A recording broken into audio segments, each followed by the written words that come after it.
नमस्कार, स्वागत आहे माझे चॅनल देवताच कॉर्नरमध्ये।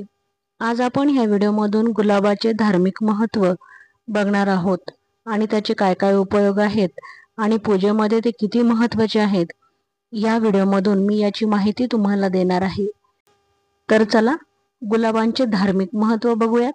गुलाब हे एक अतिशय सुंदर, सुवासिक व लोकप्रिय फूल आहे। याला केवळ सौंदर्यासाठीच नव्हे तर धार्मिक दृष्टिकोनातूनही विशेष असे महत्त्व आहे। विविध धर्मांमध्ये गुलाब फुलांचे स्थान हे वेगवेगळ्या प्रकारे मानले जाते। गुलाब हे प्रेम, पवित्रता, भक्ती, समर्पण आणि सौंदर्याचे प्रतीक मानले जाते। त्यामुळे धार्मिक पूजा व अर्चा तसेच विविध आध्यात्मिक कार्यक्रमामध्ये या फुलांचा वापर केला जातो। गुलाब फुलांना धार्मिक आणि सांस्कृतिक असे दोन्ही प्रकारचे महत्त्व हिंदू धर्मामध्ये आहे आणि हिंदू धर्मात गुलाब फुलांना पवित्र मानले जाते। मंदिरामध्ये देवतांच्या पूजनासाठी गुलाबाचा वापर केला जातो। विष्णू, लक्ष्मी, गणपती आणि दुर्गा या देवतांना गुलाब अर्पण करणे शुभ मानले जाते। गुलाब फुलांचा हार, अत्तर आणि गुलाब जल हे सर्व पूजेमध्ये वापरले जाते। गुलाब फुलांचा उपयोग अभिषेकासाठी, शंखात पाणी भरून अर्घ्य देण्यासाठी तसेच शुद्धीकरणासाठी केला जातो। काही व्रत आणि उत्सवांमध्ये भक्त गुलाबांच्या माळा घालतात। गुलाबांचे रंगही महत्त्वाचे असतात। गुलाबांचे फूल हे भगवान विष्णू, देवी लक्ष्मी, सरस्वती आणि दुर्गा मातेच्या पूजेमध्ये वापरले जाते। काही शास्त्रानुसार देवी लक्ष्मीला गुलाब अत्यंत प्रिय आहे। गुलाबांच्या पाकळ्यांचा उपयोग हा अभिषेक आणि पूजा अर्चा याच्यासाठी केला जातो। गुलाब जल म्हणजेच गुलाब पाणी अनेक धार्मिक पूजांमध्ये वापरले जाते। तसेच शुद्धीकरणासाठीही अत्यंत महत्त्वाचे असे मानले जाते।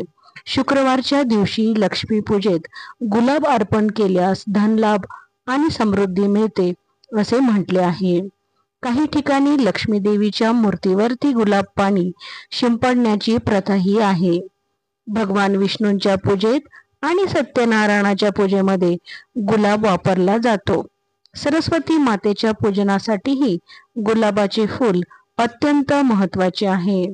राधाकृष्ण पूजेमध्येही गुलाबाचे फूल आणि गुलाब जल वापरण्यामध्ये येते। आता गुलाबजलाचे काय काय धार्मिक महत्त्व आहे ते आपण बघूया। गुलाबजल अनेक धार्मिक विधींमध्ये म्हणजेच शुद्धीकरणासाठी वापरले जाते। मंदिरामध्ये, मूर्तीवर आणि यज्ञामध्ये गुलाबजल शिंपडले जाते। भारतीय संस्कृतीमध्ये गुलाब हे प्रेम, शुद्धता आणि श्रद्धेचे प्रतीक आहे। विविध उत्सवांमध्ये, विवाह समारंभामध्ये आणि धार्मिक विधींमध्ये गुलाब वापरला जातो। आयुर्वेदामध्येही गुलाबाला औषधी महत्त्व आहे आणि मानसिक शांतीसाठी त्याचा उपयोग केला जातो।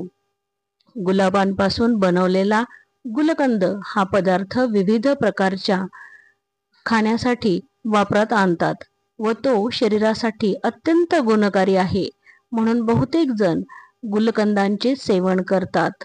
गुलाब अत्तरही देवीस प्रिय आहे। तसेच आपण ही गुलाब अत्तर स्प्रे आणि पावडरचे सुगंध वापरामध्ये आणत असतो।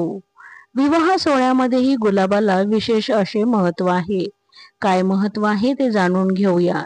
लग्नात वधूवरांवरती गुलाबांची फुले टाकण्याची प्रथा पूर्वीपासून आहे।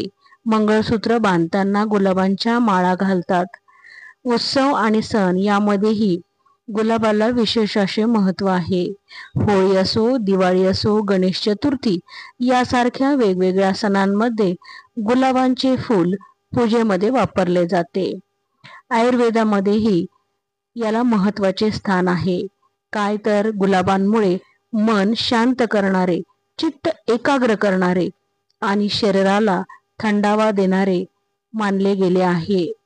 तसेच आयुर्वेदामध्ये गुलाबाचे अर्क आणि गुलाब जलाचा उपयोग केला जातो। गुलाबांची फुलेही वेगवेगळ्या रंगामध्ये येतात, जसे लाल, गुलाबी, पिवळा, पांढरा आणि याच रंगाबरोबर त्यांचे महत्त्वही वेगवेगळे आहे। जसे की लाल गुलाब हा प्रेमाचे प्रतीक आहे, पांढरा गुलाब हा शुद्धतेचे प्रतीक मानला गेला आहे आणि गुलाबी गुलाब हा भक्तीचे प्रतीक मानला गेला आहे.